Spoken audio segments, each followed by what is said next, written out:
सवाल मैं पूछती हूं सबा नकवी जी, अगर हर मशीन एजेंट्स, पोलिंग एजेंट्स के सामने काउंट किया जाता है, सील किया जाता है, बक्से में डाला जाता है, और जो लोग लाइन में खड़े हैं पहले नंबर आता है, जब तक वो रहते हैं पोलिंग एजेंट्स वहीं बैठते हैं, और जब तक वो ट्रांसपोर्ट होकर सेफ हाउस में लॉक नहीं होता तब तक पोलिंग एजेंट्स रहते हैं।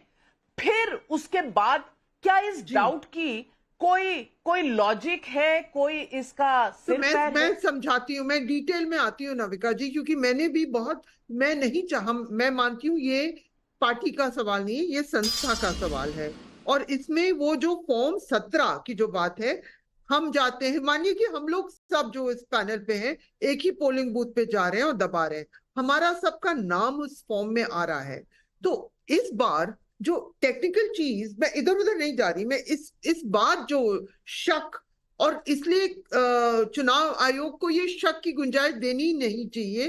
तो जैसे ही वोट खत्म होता है तो उसमें नंबर पहले आता है। इस बार हो क्या रहा है कि वो परसेंटेज पहले बताते हैं और एक्चुअल नंबर बाद में बता रहे हैं। आप समझ गए मेरी बात, क्योंकि आप तो मुझसे ज्यादा आर्थिक जर्नलिज्म, मुझे याद है आपने बहुत किया है। मुझे ये समझाया गया है टेक्निकल लोगों क्यों, मैंने पूछा कि आप मुझे समझाइए, क्योंकि हम लोग लाइटली ऐसी चीजें नहीं कह सकते। इस पे सवाल उठे कि वो काउंट तो इंस्टेंट होता है, काउंट तो ऑटोमेटिकली आ रहा है, तो वो नहीं आ रहा, लेकिन इलेक्शन कमीशन ने कुछ फेजेस में परसेंटेज पहले किया। दूसरी बात, आपने इलेक्टोरल रोल्स पर उठाया सवाल नविका, क्योंकि मैंने खुद देखा है कि कुछ लोग इलेक्टोरल रोल से उनके नाम गायब, और ये कहना कि वो वीडियो फुटेज और हम लोग सबके रिपोर्टिंग का ये हुआ नहीं है, और हिंदुस्तान में ये कहना कि आज सिर्फ मुसलमानों के साथ हो रहा है, क्योंकि ये भी गलत होगा, क्योंकि ऐतिहासिक तरीके से जो मजबूत लोग थे वो गरीबों को वोट नहीं देने देते थे। ये भी सच है, हम सब ने लठायत देखे हैं, जो दलितों के गांव जा रहे हैं नहीं वोट देने दे रहे हैं, आदिवासी को नहीं दे रहे, ये कमजोर तबकों के साथ हुआ है। इस बार आप जानती है किसने सबसे पहले इलेक्टोरल रोल्स का कंप्लेंट किया?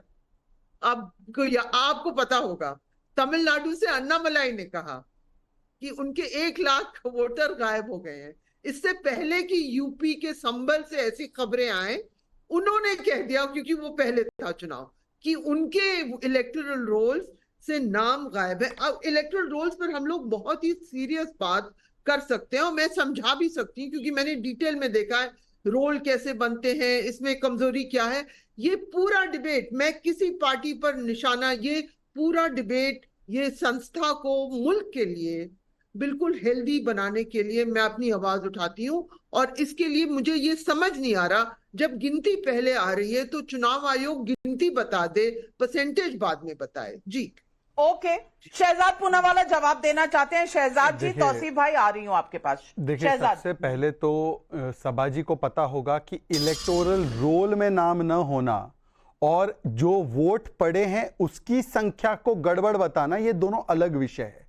तो मुझे लगता है दोनों चीजों को कन्फ्लेट ना किया जाए। दूसरी बात, सबा जी, मैं तो आपसे उम्र में भी अनुभव में भी बहुत कम हूं, मैं आपसे पूछना चाहता हूं, फॉर्म 17C हर कैंडिडेट के पोलिंग एजेंट के पास हर बूथ का अवेलेबल होता है। जब पोलिंग क्लोज होता है तब दोनों पोलिंग एजेंट्स उसको साइन करते हैं सारे इलेक्शन प्रिसाइडिंग ऑफिसर के साथ। मतलब उनको तो एब्सोल्यूट नंबर्स हर बूथ में कितना पड़ा है वो तो इलेक्शन कमीशन से पहले पता चल जाता है। यही तो ट्रांसपेरेंसी है। और जब वोटिंग के दिन पे, काउंटिंग के दिन पे वो खुलता है तब वो टैली कर सकते हैं कि इतने बूथ में इतने ही वोट है।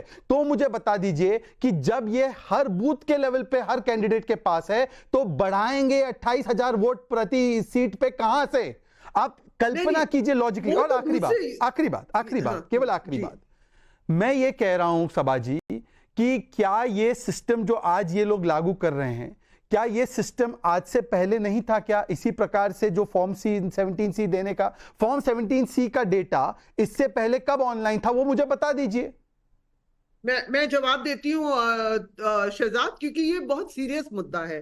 मैं बिल्कुल, सहमत आज हूं कि एक ऐप है जिसपे आप देख सकते हैं, पहले इतनी हमें- ट्रांसपेरेंसी नहीं थी, ये 10 टेक्निकल डेवलपमेंट से एक हुआ है, बात एंड्रॉइड समझनी हो, बहुत एप्पल महत्वपूर्ण फोन हो, कही, 10 किसी सेकंड। फोन पर आप कर सकते हैं। मैं- लेकिन जनता का सवाल है, सभा जी 10 1 मिनट रोकूंगी क्योंकि जनता बहुत से सवाल पूछ रही है। अतुल कुमार सोनी का बिलासपुर छत्तीसगढ़ से सवाल है, विपक्ष ये बताए कि अगर उनके हिसाब से ईवीएम खराब है तो वो क्यों दावा कर रहे हैं कि 4 जून को उनकी सरकार बनने जा रही है? क्या विपक्ष अपने ही दावों में अभी तक उलझा हुआ है?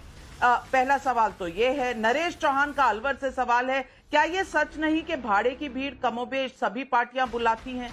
सुधीर सिंह का कानपुर से सवाल है, सबसे अधिक चुनाव हारने का रिकॉर्ड राहुल गांधी के नाम है। अगर कांग्रेस अब ईवीएम और इलेक्शन कमीशन पर इल्जाम लगाने लगे तो क्या ये नहीं समझे कि हार का डर है? और स्वतंत्र गोयल का कानपुर से ही सवाल है, 2014-2019 के चुनाव में भी राहुल की रैली में जबरदस्त भीड़ जुटती थी, लेकिन फिर वो वोट कहां चले गए?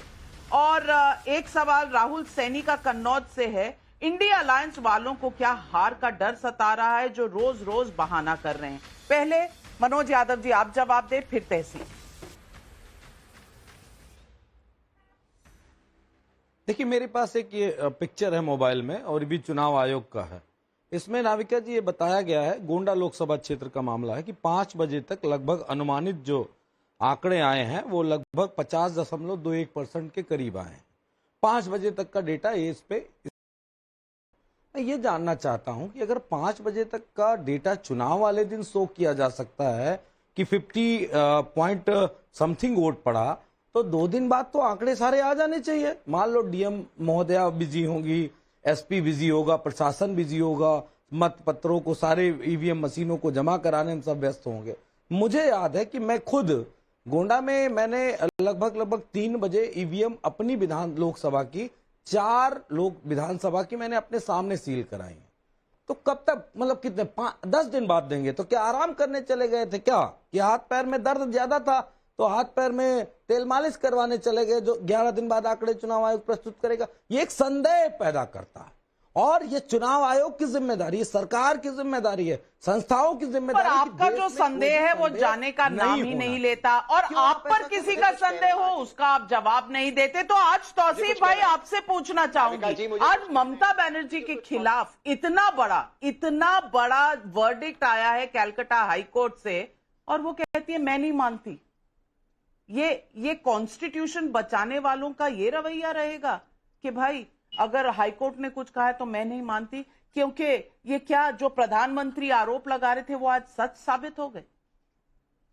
नहीं नाविका जी, न्यायिक प्रक्रिया है और ममता बनर्जी का पूरा अधिकार है कि वो इस जजमेंट को माने या ना माने। वो अपील में बिल्कुल जा सकती है। इसके पहले भी एसएससी एग्जाम्स के पे रिलेटेड जो आए थे जजमेंट, उस पे भी उन्होंने नहीं माना उस जजमेंट को। वो सुप्रीम कोर्ट में आई, सुप्रीम कोर्ट ने रिलीफ दिया। भाई उस एसएससी एग्जाम्स में लगभग 26,000 के टीचर्स के नौकरी का सवाल था।